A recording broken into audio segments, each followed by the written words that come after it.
There is a specific kind of silence that isn't empty. It's full. It's a presence, not an absence. It's the space he occupies in your mind, long after the conversation has ended. It's the weight of the phone in your hand, a device that has become a symbol of waiting, a modern oracle that refuses to speak. You can feel him. It's not a logical deduction, it's a physical sensation, a hum of energy in your nervous system, a thought that arrives unbidden while you're driving, or in the quiet moments before sleep. It feels like a conversation is still happening, on some other channel, in a language just beneath hearing. You tell yourself you're imagining it, that you're romanticizing a connection that has run its course. But the feeling persists. He is thinking of you. And yet, there is the silence. A silence that contradicts everything your intuition tells you. A silence that feels like a judgment, a rejection, a closed door. This paradox is a form of psychological torment. Your body says, he is here. The screen says, he is gone. And you are caught in the middle, trying to reconcile two realities, slowly beginning to doubt your own senses, your own sanity. The most common advice is to move on, forget him, know your worth. But this advice misses the point entirely. It doesn't address the core of the experience, which is that feeling of an invisible thread, a connection that defies logic. To simply cut it feels like a violence against your own soul.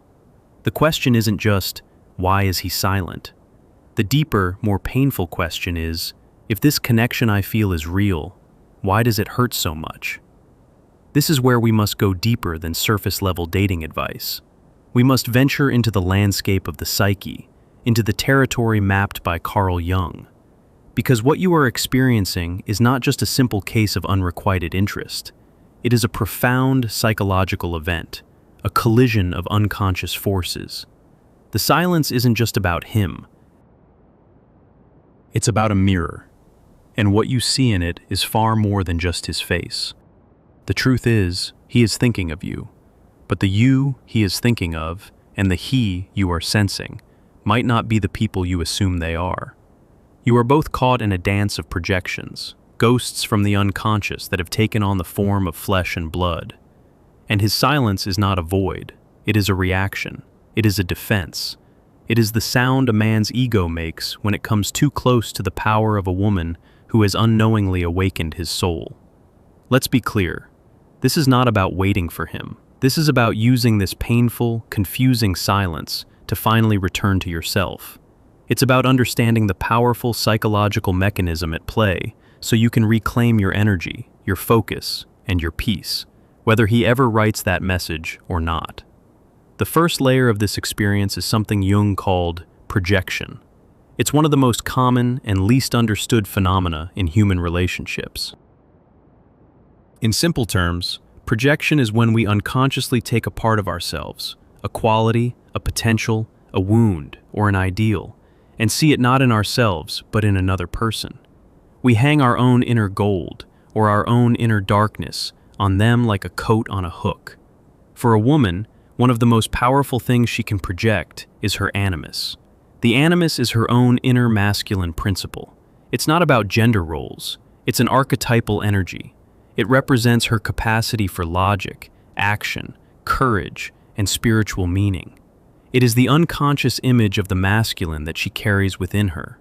When a man comes along who has just enough blank space on his personality, a little mystery, a little distance, a hint of depth, he can become the perfect screen for her animus projection. Suddenly, he is not just a man, he is the man. His quietness is not awkwardness, it's profound depth. His inconsistency is not unreliability, it's the freedom of a man unburdened by convention. His brief moments of connection are not just pleasant, they are glimpses of a soul-deep understanding she has been searching for her entire life. You see him not as he is, but as a living embodiment of your own highest potential. He holds the key, you feel, to a part of your own life that has yet to be lived. This is why the connection feels so significant, so fated. You are not just falling for a person, you are falling in love with the missing part of your own soul, which you have outsourced to him. This is why the feeling that he is thinking of you is so strong. In a way, it's true. The part of you that you have projected onto him is constantly with you. The animus, this powerful figure from your own unconscious, is calling to you. But you mistake its voice for his. You believe the longing you feel comes from him, when in fact, it is your own psyche calling you to integrate this powerful energy, to become your own source of meaning, action, and validation.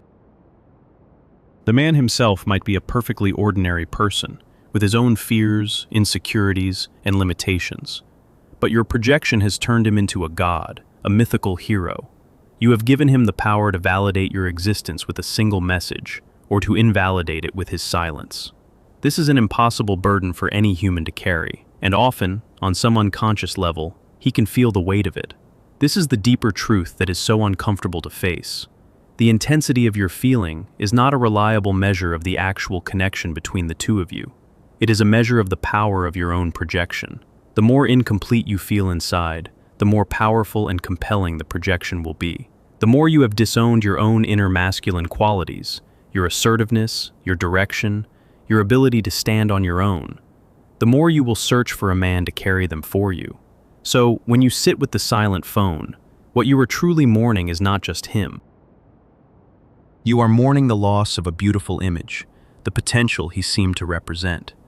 You are in withdrawal, not from a person, but from a dream of completion that he seemed to promise. And the silence is the sound of that dream fading, leaving you alone with the reality of your own inner state. But this is only one half of the story. It explains the intensity on your side. It does not fully explain his silence. To understand that, we have to look in the mirror from his side. We have to talk about the anima. Just as a woman has an inner masculine, the animus, a man has an inner feminine, which Jung called the anima. The anima is the archetype of life, of relationship, of feeling, of creativity, and of the soul itself. It is his unconscious connection to the world of emotion, intuition, and the irrational. For many men, especially in a culture that prizes logic, strength, and emotional control, the anima is a deeply buried, often feared part of their psyche. When a man meets a woman who, for whatever reason, constellates his anima, it is a deeply unsettling and powerful experience for him. She becomes a living symbol of everything he has repressed in himself. Her emotional depth, her intuitive knowing, her very presence can feel like it's pulling him into deep water. He is both magnetically drawn to her and terrified of her. She is the mirror in which he sees his own soul, and he may not be ready to look. If his relationship with his own inner feminine is weak or undeveloped, your presence will feel overwhelming. Your emotional openness may feel like a demand. Your desire for connection may feel like an encroachment on his freedom. His ego, the part of him that wants to be in control, rational, and independent, will see you as a threat. And what is the ego's primary defense against being overwhelmed by the unconscious? It builds a wall. It retreats, it creates distance, it goes silent. His silence is not necessarily a sign of indifference. In many cases, it is the exact opposite. It is a sign that you have touched something deep and powerful within him, something he doesn't know how to handle. He is thinking of you, yes. He is thinking of the feeling you stirred in him. He is thinking of the door you opened inside him, and he is trying, with all his might, to close it. He pulls back to regain his sense of control. He retreats into the fortress of his logic, his work, his routines, his surface-level interactions. In that fortress, he feels safe from the chaotic, unpredictable, and overwhelmingly powerful pull of the anima, the soul, that you represent. He chooses the familiar prison of his persona, the mask of the cool, detached, or busy man, over the terrifying freedom of genuine emotional connection. This creates the confusing push-pull dynamic. He may show intense interest and connection in one moment, when his anima is speaking, and then vanish into complete silence the next, when his ego panics and slams on the brakes. He is at war with himself. You are simply the battlefield. He thinks about you, but these thoughts are likely conflicted. Part of him yearns for the depth you offer. Another part of him, his frightened ego, tells him to run. He might even tell himself stories to justify his distance. She's too intense. It's not the right time. I'm not ready for a relationship. These are often just rationalizations for a much deeper, unconscious fear. The fear of losing himself in the emotional depths the anima represents. He fears that if he truly lets you in, he will be consumed. His carefully constructed world will fall apart. So he stays silent, and in his silence, he can keep you as a fantasy. He can think about you, idealize you, and connect with the idea of you without having to face the real, challenging, and transformative work of relating to a real woman. His silence keeps the connection in a state of perpetual potential, which is far safer for his ego than the messy reality of love. This is the tragic dance. You have projected your ideal masculine onto him, and he is struggling with the feminine soul you have awakened in him. You are both in love, not with each other, but with archetypal images in a psychic hall of mirrors. You are not seeing him clearly, and he is not ready to see himself clearly in the reflection you provide. And this is the critical turning point. This is where you stop being a victim of the dynamic and start becoming a student of your own psyche. The moment you truly understand this, the power begins to shift. The question is no longer, how do I make him break the silence?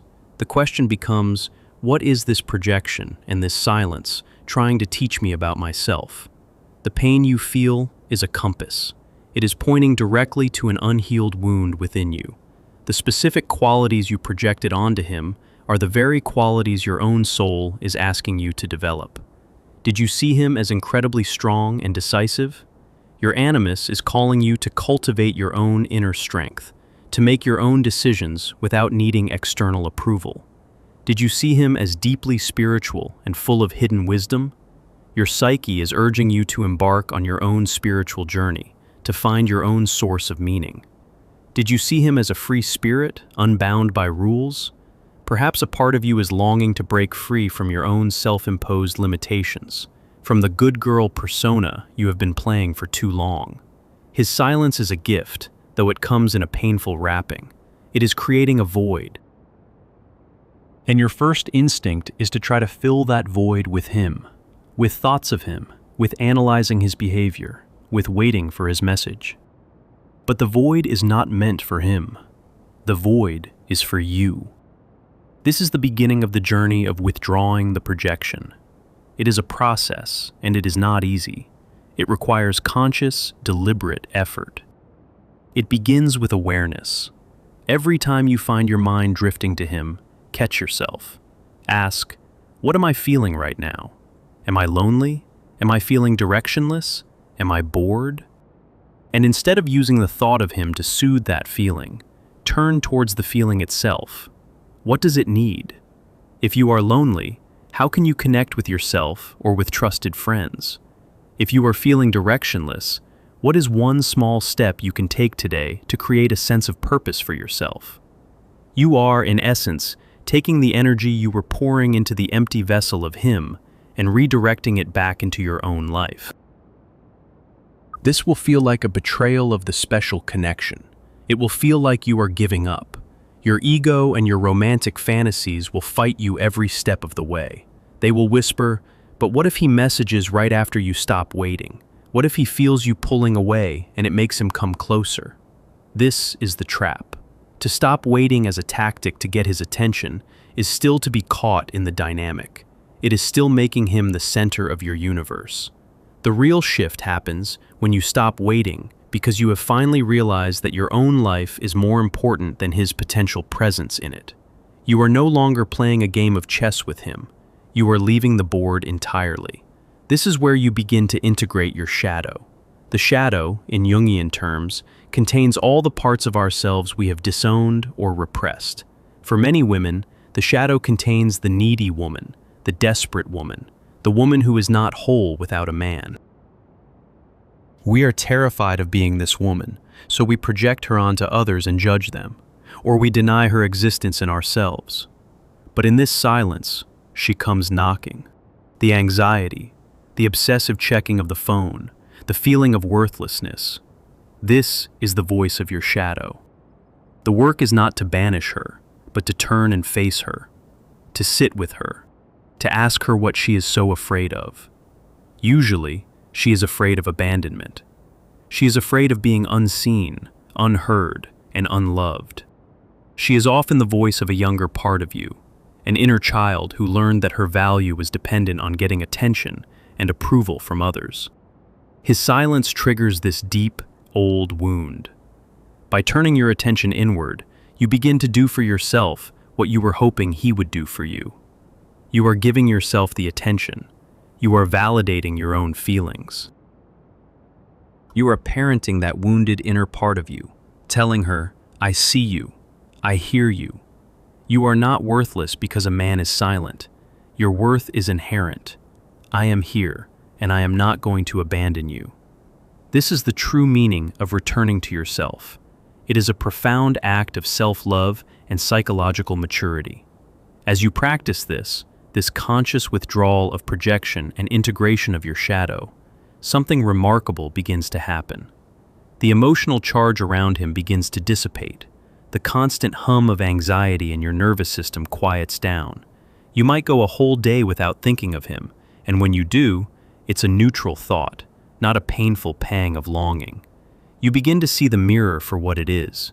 The projection dissolves, and you see the man behind the screen. You might see his fear, his limitations, his own human struggles, and you will feel not anger or resentment, but a kind of neutral compassion. You will see that his silence was never really about your worth. It was always about his own capacity, or lack thereof. He could not meet you, not because you were not enough, but because he was not ready to meet himself. The phone, once a source of torment, becomes just an object again. Its silence is no longer a personal affront. It is simply silence, a quiet space. And in that quiet space, you can finally hear your own voice, the voice of yourself, the organizing center of your psyche, which has been waiting patiently for you to come home. If this journey of understanding the psyche names something you have felt but never been able to articulate, take a moment to acknowledge that. This recognition is the first step out of the fog. What happens next is the great mystery. Sometimes, when a woman truly and completely reclaims her energy and withdraws her projection, the man feels it. On an unconscious level, the pressure is off. The mirror is no longer held up to his face. The space between them is no longer charged with her need and his fear. And in that neutral space, he sometimes feels safe enough to step forward. He might send that message. But here is the crucial difference. If he does, he will be messaging a completely different woman. He will not be messaging the woman who was waiting anxiously for her life to begin. He will be messaging a woman who is already whole, who has her own center of gravity, whose worth is not up for debate. She will receive his message not with a jolt of desperate relief, but with a calm, discerning curiosity. She is no longer auditioning for a role in his life. She is the director of her own. And if he doesn't message, it will barely register, because her happiness, her sense of purpose, and her validation are no longer tied to him. The dream of him has been replaced by the reality of her own rich, unfolding life. She has taken back the gold she projected onto him and is now wearing it herself. She has integrated her animus and become the hero of her own story. The silence in the end was not a curse, it was a crucible. It was the fire that burned away the illusion of projection and forged a new, more authentic relationship with herself. She stopped waiting for him to choose her and instead chose herself. This is the ultimate transformation. It's moving from the question, "Does he think of me?" to the declaration, "I am thinking of me." It's the realization that the most profound love story is not the one you have with another person, but the one you have with your own soul. His silence was merely the catalyst that forced you to begin reading it. The door he closed was not the one to happiness, it was the one to a fantasy. And by closing it, he unintentionally forced you to find the real door, the one that leads back to the quiet, powerful, and whole center of your own being. My silence is not a game, it is my return to myself. But this intellectual understanding is only the first floor of the healing. The process of returning to yourself is not just a mental exercise, it is a deeply physical, somatic experience. Your body has kept the score. Let's talk about the body memory layer. When you experience those moments of intense connection with him, Your nervous system was flooded with a powerful cocktail of neurochemicals: dopamine, oxytocin, vasopressin. It felt like coming home because, on a biological level, it was a state of blissful regulation and reward. Your body registered him not just as a person, but as a source of safety, excitement, and deep calm. He became, in a very real sense, an external regulator for your nervous system. Then came the silence. The sudden withdrawal of that connection sends the nervous system into a state of alarm, identical to the panic of abandonment. The constant checking of the phone, the jumpiness at every notification, the tightness in your chest, the hollow ache in your stomach. This is not just in your head. This is your sympathetic nervous system in a state of chronic activation. It is your body screaming, "The source of safety is gone. Find it. Re-establish the connection." This is why "just stop thinking about him" is impossible advice. You are fighting against your own survival biology. The memory of the connection is not just a thought, it is a cellular imprint. The pain of the silence is not just emotional, it is a physical state of dysregulation. The work of truly withdrawing the projection, then, must happen in the body. It's about teaching your nervous system, cell by cell, that you are its source of safety. You are its regulator. This is where you bring in practices that speak the body's language, not the language of words, but of sensation and breath. When you feel that familiar pang of anxiety, that obsessive pull to think about him, don't fight the thought. Instead, drop your awareness out of your head and into your body. Where do you feel it? Is it a knot in your throat? A vibration in your solar plexus? Place a hand on that part of your body. You don't need to analyze it or fix it. Just bring your warm, gentle attention to it. And then, breathe. Not just any breath, but a slow, deep, diaphragmatic breath that signals to your vagus nerve that you are safe. Inhale for a count of 4, hold for a moment, and exhale for a count of 6 or 8. The longer exhale is crucial. It is a direct command to your nervous system to move from a state of fight or flight into a state of rest and digest. In doing this, you are actively reparenting your own nervous system. You are saying to your body, with your breath and your touch, "I know you are scared. I know you feel abandoned, but I am here. I am your anchor. We are safe right now in this moment." Each conscious breath is an act of reclaiming your own sovereign self from the memory of him. Each moment you choose to soothe your own body instead of reaching for the phone is a moment you are literally rewiring your brain. This is also where we can look at the shadow from a collective perspective. Your impulse to wait, to put your life on hold for a man's potential return, is not just your personal wound. It is an ancient, archetypal pattern imprinted in the collective feminine psyche. Think of Penelope, weaving and unweaving her tapestry for 20 years, her entire existence defined by waiting for Odysseus. This story lives in our bones. We have been culturally conditioned to believe that a woman's great virtue is her patient, faithful waiting. When you choose to stop waiting, not as a tactic, but as an act of devotion to your own life, you are not just healing yourself. You are breaking a spell that has held women captive for centuries. You are doing a sacred, revolutionary act for the collective. You are saying, "My life is the epic journey. I am the hero. I will not be a supporting character in someone else's story, waiting in the wings." And his silence? It too is part of a collective shadow. The masculine shadow of emotional cowardice, of the fear of being consumed by the devouring feminine. His retreat is an echo of a deep cultural wound in men, who are taught from boyhood to sever themselves from their own anima, their own soul. Seeing it this way depersonalizes his actions completely. He is not rejecting you.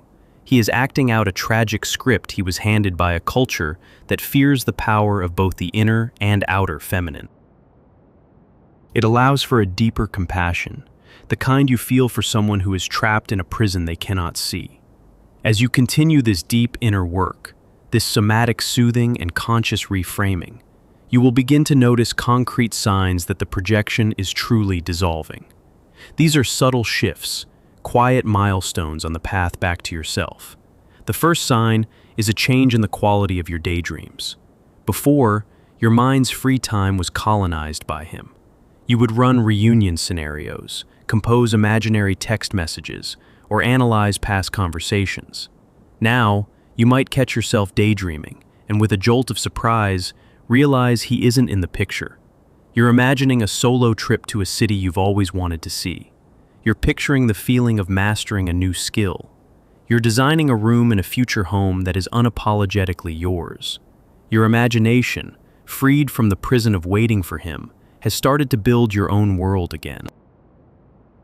The second sign is that the taste of your own company changes. Loneliness, which once felt like a painful, gaping void, begins to transform. At first, it might just be tolerable, but then it starts to feel like peace. It becomes solitude, a welcome sanctuary. You might find yourself actively choosing an evening alone with a book over a social invitation, not out of depression, but out of a genuine desire to connect with yourself. The silence in your apartment no longer echoes his absence. It amplifies your own presence. A third, often surprising sign is that the music changes. The playlist of sad, longing, romantic songs that once felt like the soundtrack to your soul now starts to feel melodramatic. The lyrics seem overwrought. You find yourself deleting them, not with sadness, but with a sense of having outgrown them.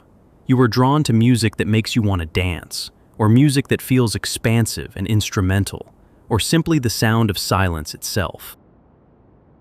Your very emotional frequency has been recalibrated. Finally, you will notice the re-emergence of forgotten parts of yourself. A sudden, inexplicable urge to pick up a paintbrush you haven't touched in a decade. A memory of how much you used to love hiking, and a spontaneous decision to find a trail that weekend. The energy that was being siphoned off to maintain the projection, an incredibly draining task, is now flowing back into you, reawakening dormant passions and interests. You start to feel more like yourself than you have in years, and you realize how much of that self you had put away to make room for the obsession with him. This journey culminates in what we might call the final practical test. It's not a test you study for. It's one that life will inevitably present to you. It is the test of the neutral encounter. Imagine this. Months have passed.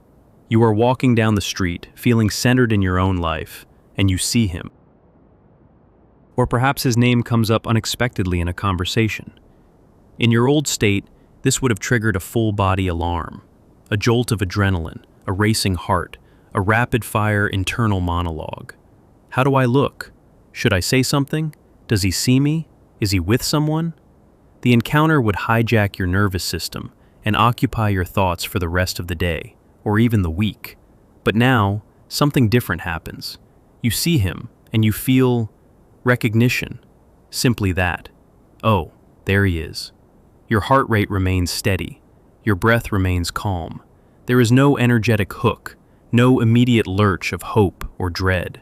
You might feel a gentle, distant wave of compassion, the way you would for any person you once knew who you know is struggling.